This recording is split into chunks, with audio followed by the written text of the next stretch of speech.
Hey folks, this is Colin Richards, president and founder of Lord & Richards, and I'm thrilled to be talking to you today. I lead a team of fantastic investment advisors who are meeting with folks just like you every single day to help you become financially independent. And we do that by helping you prepare a plan for financial independence that lets you retire without worry. And that's so important in today's volatile world.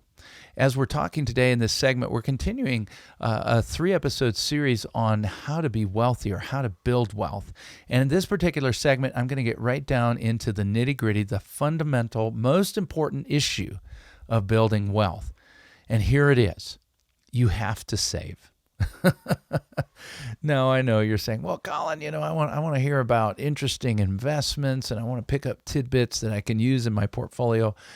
But the reality is building wealth has little to do with your income or your investment returns, and it has a whole lot to do with your savings rate. That's right.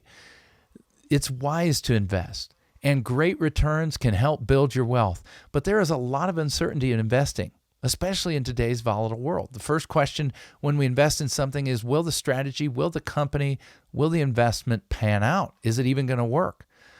Millions of people have discovered that cryptocurrency, Bitcoin, and so forth is extremely volatile and extremely unpredictable. Building wealth isn't based on strategies like that. And then there's the question, well, if I find a winner, how long is it going to be a winner before it turns into a loser? Right? Many of the great companies of the past have since disappeared, or the value of their stock has been crushed. And had you not adjusted and adapted, you would have been crushed. And then that brings in the question, will the markets in general cooperate? Will the economy? What about the Fed and their influence on my investments? I'll tell you, recently we saw this as stocks and bonds both entered bear market territory together, right? Long-term bonds became less valuable as interest rates went up.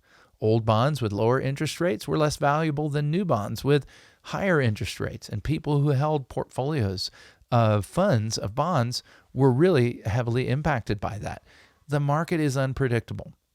And although at Lord & Richards as a fiduciary, it is our sincere desire and our constant goal to develop strategies that are outstanding, we don't know how to build a perfect investment strategy. If we did that, I assure you, I would not need to meet with clients. I'd be off on some island somewhere, right?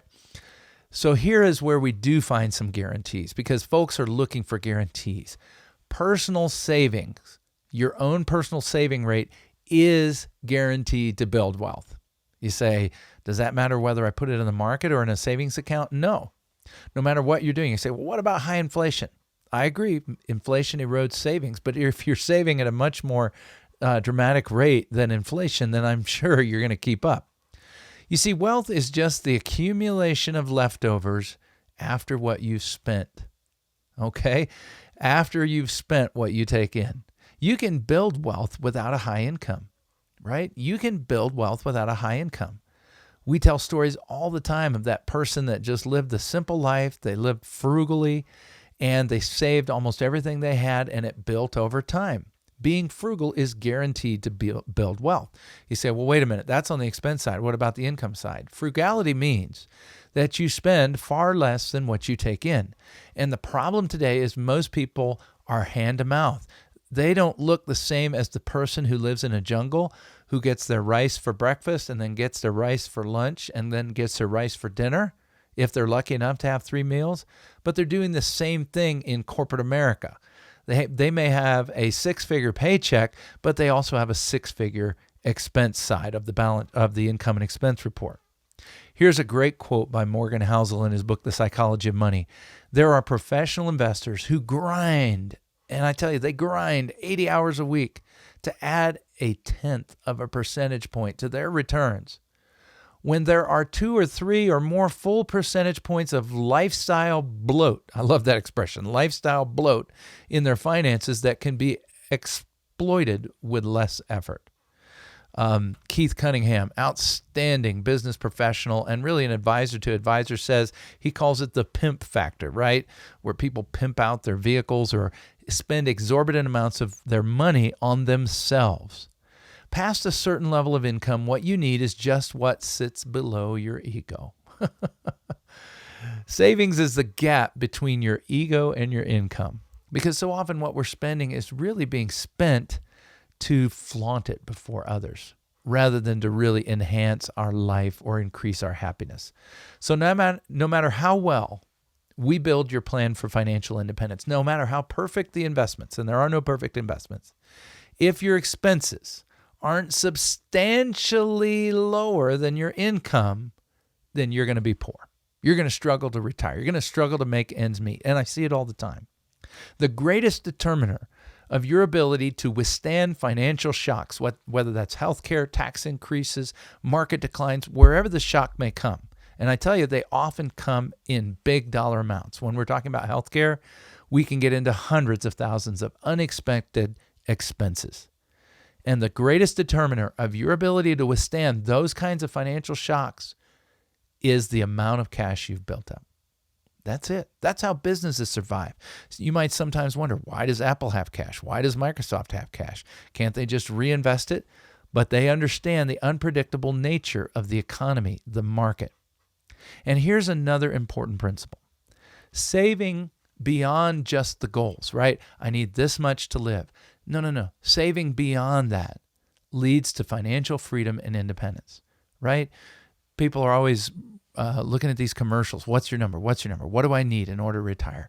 You need to go beyond that. You need to go to a point where you've saved more than enough in order to retire.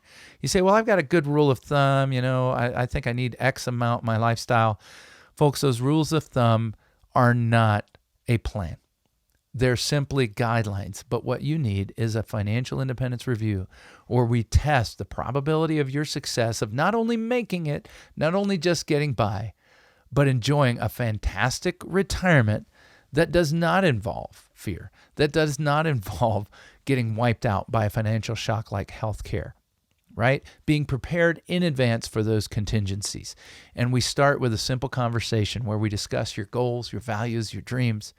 We take your statements, your budget, and we do scientific testing that we bring back to you that shows here is your likelihood of success. Here's the risk you're taking. Here's how well prepared you are. And sometimes I have the joy of telling folks, you're good to go.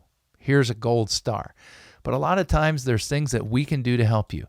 And it doesn't cost anything to get a second opinion. It really just takes a little bit of time to sit down and put as much effort into your retirement and the success of it as you do into other things that are important in life. And isn't it as important for you to have the financial freedom to do what you love with the people that you love for all the reasons that are important to you?